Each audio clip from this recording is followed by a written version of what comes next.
Hey everyone, it's Anna from The Reading Retriever, and today we are on location at my local Barnes & Noble. We are here to help one of my kids choose his free summer reading book. He participated in the Barnes & Noble summer reading program, which if you're not familiar with that, you can download a really simple reading journal from barnesandnoble.com, and from July 1st to August 31st, if you read 8 books and you fill out the journal, you get to come and bring that into the store and pick a free book. So we are here to do that, as well as point out some great books that I think are good for back to school backpacks, independent reading, or if you just want to beef up your personal library. I think those are all really great options for back to school. And so I'm going to be walking through the kids section and pointing out some books. And I'm also going to have some help from my kids if I can convince them to be on camera. So here we go.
So this is The Wild Robot. This is one of my favorite books that I read when I was in 5th grade, is when I read this.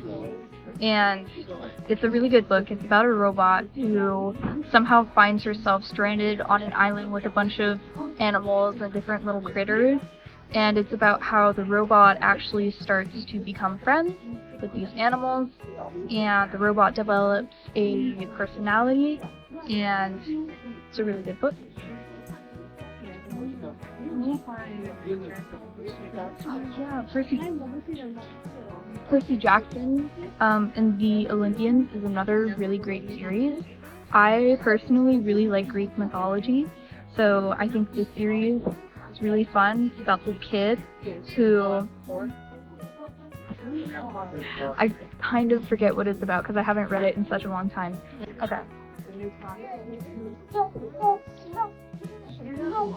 Yeah, and then Halse. So I read Halse when I was in 3rd grade, and I remember loving this book so much. I picked up my own copy of it and read it like 2 or 3 more times after that because it was so good. This is about a kid who he's kind of been framed a little bit, and people think he's kind of a bad person. So he goes away to kind of like a boot camp for kids, and it's basically his experience going through that camp and meeting a bunch of other kids who, you know, maybe should probably be there, but the main character should not be there. So yeah, it's a really goofy and just like fun book. Oh yeah. This is another one of my favorites, The One and Only Ivan. It's about this gorilla, and he comes across some other animals and he makes them really good friends. And the reason I liked it so much was because the pages are, like, the amount of words on each page is very minimal, so you can get through this pretty quickly, which I like. like literally it takes you 30 seconds to read one page, and there's pictures, and there's fun characters, and I think this is good for anybody in third to fifth grade, I'd say, is a good reading age for this book. There's also a sequel. If you're looking for a good middle grade historical fiction, Jeanne by Laurie Halse Anderson is very good. I read this with my kids a few years ago, and it is a winner of a lot of different awards, and it is about slavery during the American Revolution. Alright, so if you want some creepy stories for back to school, there's always Scary Stories to Tell in the Dark. This was one of my favorites growing up, and this is also a favorite of all my kids. There's also Lockwood & Co. Now, I never actually read this book, but there is a series on Netflix that is really good. It's called Lock and Key. It's a kind of creepy fantasy about these kids that go and live in the house that their dad grew up in. It's this like creepy old Victorian mansion, and they find all these mysterious keys, which allow them to do all these kind of fantastical things. It's a really good Netflix series, so I would imagine that the book is good as well. If you're looking for a good mystery for middle grade, Greenglass House by Kate Milford was really good. I know that at least one of my kids really enjoyed this. I thought both of them did, but the other one just told me that he wasn't a huge fan. But my daughter was a big fan of this one. And this is a duology. I think there's 2 or 3 books in this set here. It's really good. And let's see what...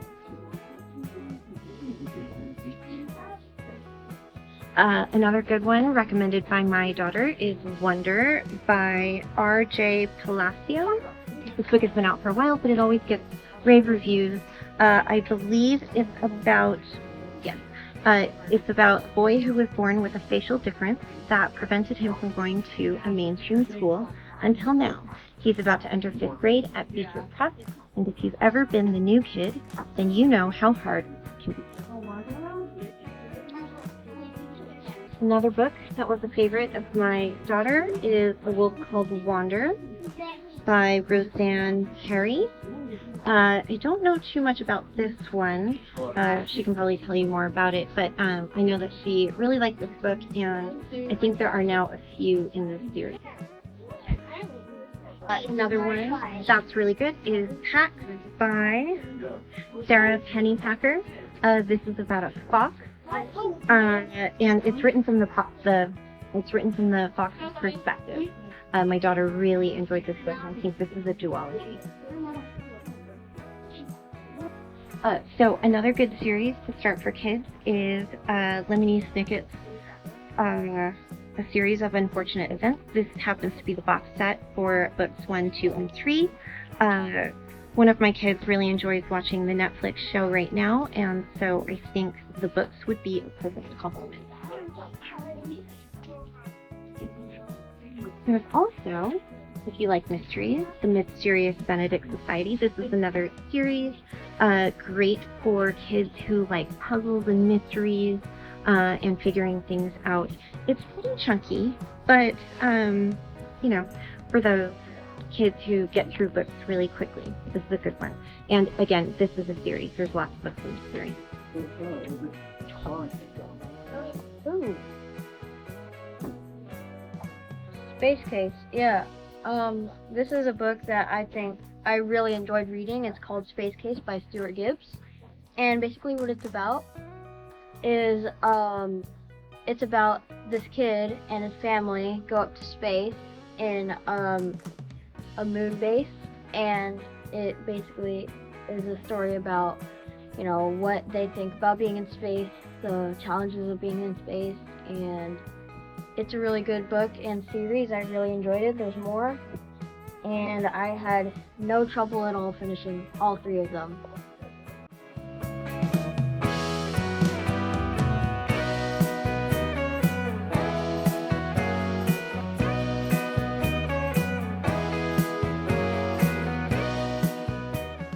If you're interested in getting your kids into some classes, Barnes & Noble has a great class section for kids.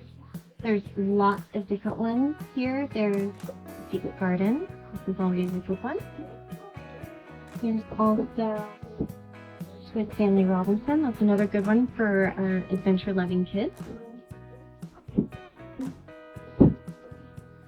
One of my personal favorites when I was growing up is Little Women. And here, don't be put off by the size of this book. I think the pages are kind of short. This is a great one. It was one of my favorites. They've also got a nice selection of Gothic. There's Dracula. Again, don't be put off by the size. The actual number of words on the page, not that. But they've got all of the kind of creepy classics. Phantom of the Opera is another good one. Although, I wonder if this is abridged. It doesn't look like it. This could be the abridged version, I'm not sure.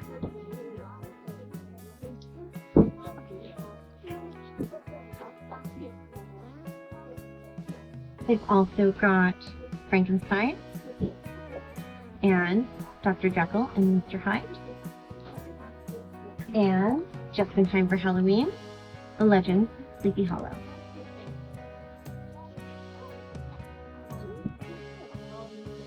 Oh, it's really good. I read the first one. What looks good about it? What's it called? The Twits Next Door. Uh-huh. The sequel of one of my favorite books. Yeah, why don't you hold it up and show it? Very nice. So who's that by? Roald Dahl. Uh-huh. And what do you love about the Twits, the original? I just feel like, I don't know. Everything about it is very good. Are there any other books right there that you would recommend or that you want to read? I'd recommend The Witches. The Witches? Why don't you grab it and hold it up real quick? And why would you recommend The Witches? It's pretty long, but it's a good book. Uh-huh. What it's about is, spoiler alert,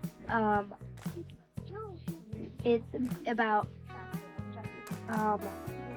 witches hiding, but they hate kids. That's right. Uh-huh. And they make many plans, and they're terrified. Oh. That sounds like perfect for fall. Right? Yeah. Yeah. Oh, City of Ember. Okay, so this is a book that I read in class in 6th grade by Jeanne DuPrau. And basically what it's about is that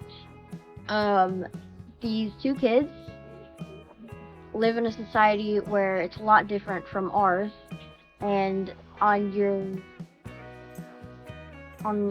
one of your younger birthdays, you get assigned to a job, which you have to do for the rest of your life. And there are these outages that happen because they don't know it yet, but, I'm not going to spoil it, but there's something off about the city that they don't know yet, and there's these power outages that make the whole city go dim, and they get worse and worse as time goes by. And so these two kids, they have to try to find a way to stop that from happening, or find an explanation why it's happening.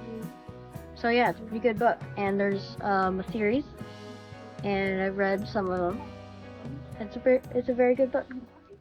Hey, I'm home from Barnes & Noble. I hope you enjoyed the little shopping adventure and hearing from my kids which books are their favorites for back to school. Say hi to Tucker. He did not join us on our shopping adventure, but he's here now, and he thought he would say hi. So on the way home from the store, I decided that I should probably add some additional book recommendations for back to school from my own personal library and from my kids' personal libraries. Actually, they have books in their rooms, and then we have like a hallway library. I have a lot of books. If you're interested in a bookshelf tour to see what I have as far as kids' books goes, let me know and I will see what I can do about getting a shelf tour. But I thought I would go through my collection and find some upper elementary to middle school to maybe even a couple early high school book recommendations that are good for back to school, for kids to just kind of keep in their backpack, or if you want to have your kids doing some more kind of studious but fun type reading, I have a few additional recommendations for you. So starting with what I think is upper elementary to possibly very early middle school, 6th grade or so. Some of these are kind of classic books and some of these are more recent picks. The first one I have is Mr. Popper's Penguins. I remember that in 3rd grade and 5th grade my kids really enjoyed this book. It's very lighthearted, it's very funny, but has very poignant moments. It's an easy read. It's got pretty big print. It's got some illustrations, not too many though, you know, just every once in a while. And this has a fantastic movie starring Jim Carrey that you can pair with this if you would like to pair it with a movie. Another personal favorite of mine for upper elementary school is actually kind of, I think it's a series now, but when I was a kid it was just a single book and then they came out with one more book. It's Sideways Stories from Wayside School by Louis Sachar? I don't know, I can't pronounce his last name. But this is quite a funny book. It's zany, it's got crazy characters. Each chapter is only a couple pages long. It's a nice, quick, easy read, but it's very, very funny. And then to be followed up, if you like that one, with Wayside School is Falling Down. So this is the sequel, also very good. These are my personal copies from when I was a child. I've kept them all this time. So if that tells you anything about how much I enjoyed these books at this age, then there you go. A more recent book that I think is fantastic is Where the Mountain Meets the Moon.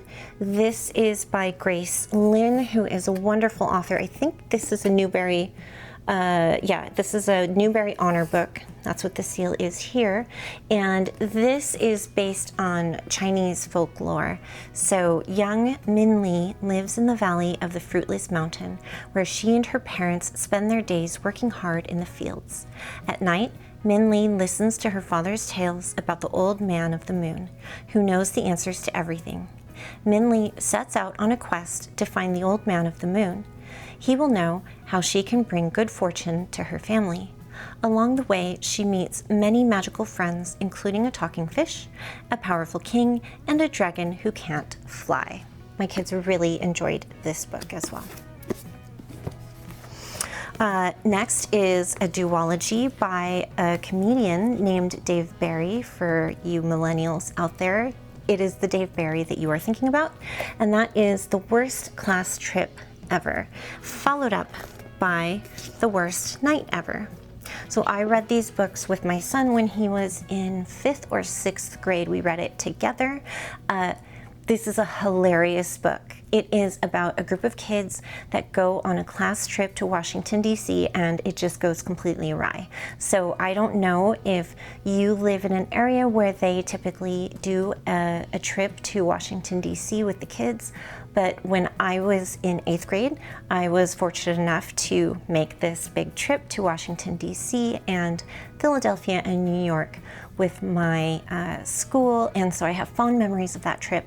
And when I saw this book online, I ordered it and read it with my son, and it was hilarious. It's very funny.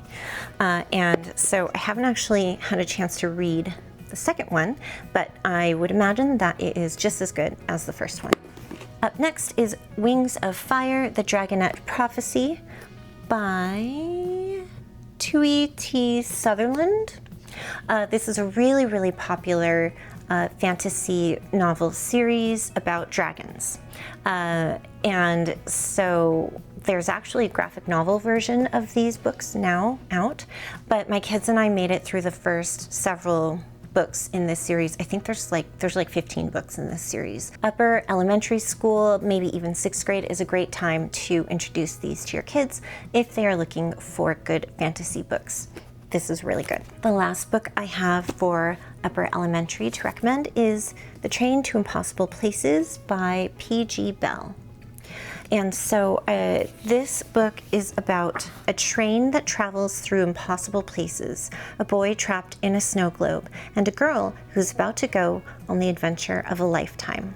This is a fantasy novel. I believe there are 2 or 3. This might even be a trilogy now, but it's very good. There's some artwork on the back, if you see here, but it's just got a wonderful cast of characters, and it's so imaginative. It's very well written. It's very entertaining. I highly recommend this one.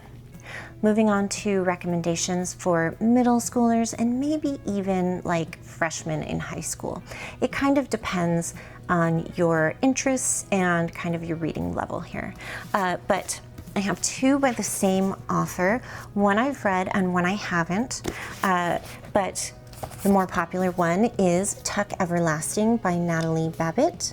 This is about eternal life. So is eternal life a blessing or a curse? That is what young Winnie Foster must decide when she discovers a spring on her family's property whose waters grant immortality. Members of the Tuck family, having drunk from this spring, tell Winnie of their experiences watching life go by and never growing older. But then Winnie must decide whether or not to keep the Tucks' secret, and whether or not to join them on their never-ending journey. Now, there's also a movie that came out, I think it was made in the early 2000s, that is a companion to the book. The book is very good. I read this with my kids. It's very well written.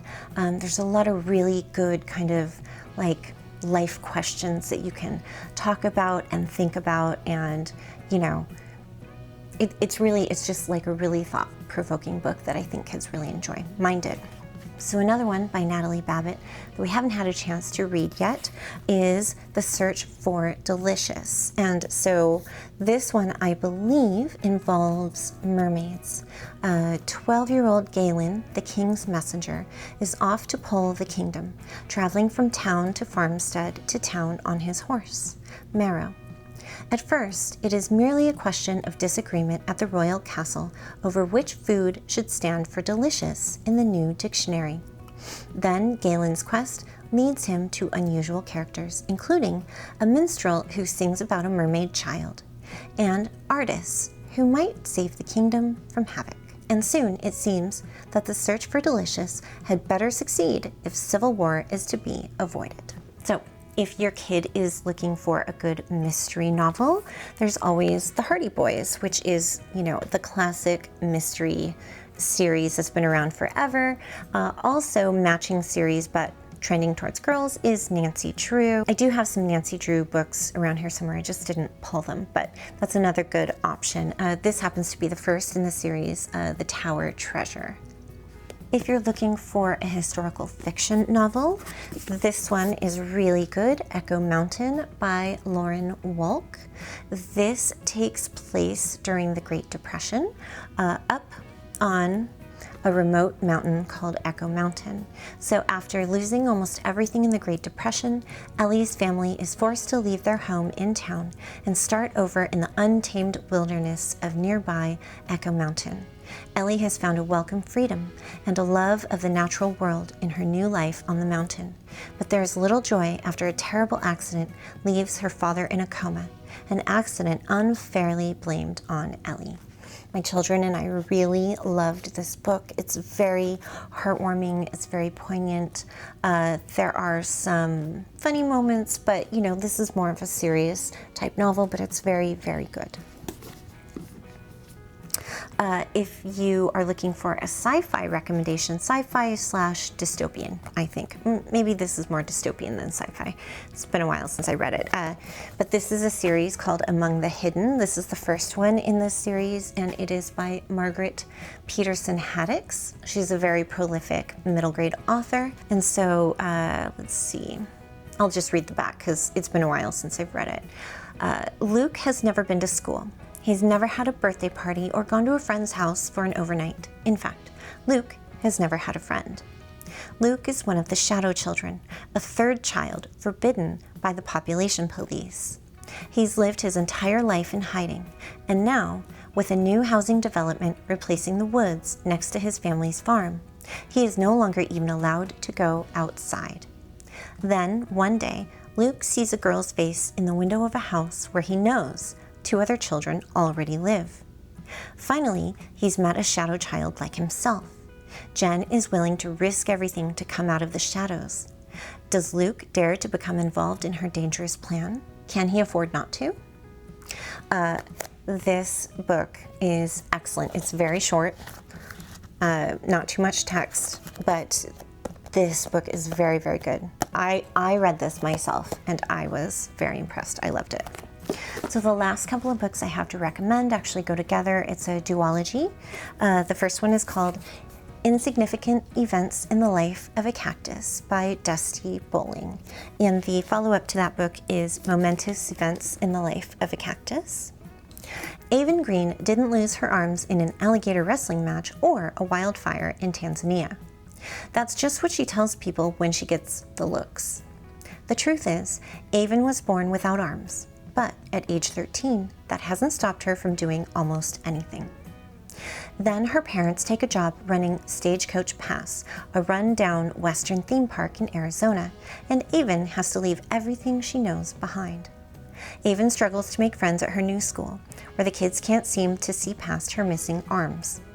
But her life takes another unexpected turn when she meets Connor, a classmate who also feels isolated because of his own disability. Together, they discover an old storage shed at the park that holds bigger secrets than Avon could ever have imagined. It's hard to solve a mystery, help a friend, and face your fears. But Avon's about to find out what she's capable of, and how far from insignificant she is. This is very humorous. There's a really good mystery. There's a twist at the end that my children and I did not see coming at all. Highly entertaining, very poignant parts as well. It's very well written, and it's very, very good. I highly recommend it, along with its sequel. All right, so there you have it. Those are the rest of my recommendations for back to school season. I hope you were able to find 1 or 2 or 3 or more suggestions in there that really spoke to you and or your child or children. And I hope you enjoyed coming along on our little shopping adventure and hearing from the mouth of babes which books they would really recommend. Let me know in the comments below what books you've picked out for your kids, what books you're thinking about, or if you have any questions about any of the books that I recommended or that my kids recommended in the video, feel free to ask them. I'm happy to answer any questions that you have. If you like this content, please feel free to like and subscribe to my channel. I really appreciate all the support, and I hope you have a fantastic day, and I'll see you next time. Bye.